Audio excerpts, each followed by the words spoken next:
Добрый день, это актуальные новости из Абхазии с Георгием Чахаем.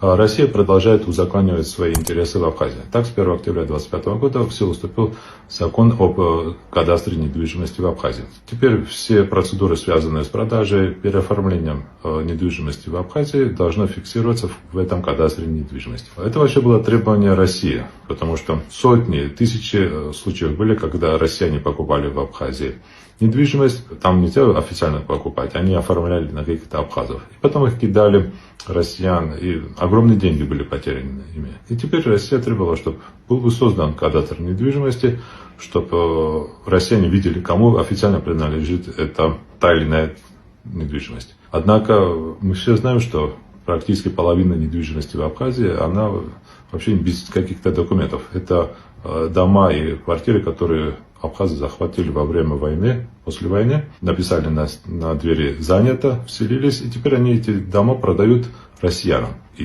им, конечно, не хочется официально оформлять в кадастре, потому что это мошенничество сразу всплывет. Никто не будет покупать у них эти паленые трофейные дома без документов. И в итоге с 1 октября, вот как закон вступил, вообще никто не проводит никакие данные в кадастре. Это бойкотируют и сами собственники, так называемые, и бюро технических услуг, которые должны передавать эти данные в кадастр. В общем, ничего не работает. Далее более. Сергей Лавров, министр иностранных дел России, на встрече с так называемым министром иностранных дел Абхазии Олегом Барсицем, сказал, что Абхазия должна защищать российские инвестиции. Это был намек на то, что и нынешним властям Абхазии придется принять закон о защите российских инвестиций в Абхазии, обсуждение которого вообще привело к ставке Аслана Бжани. В итоге мы будем ждать, что Россия постепенно будет проводить свои эти требования, которые она требовала от предыдущих властей.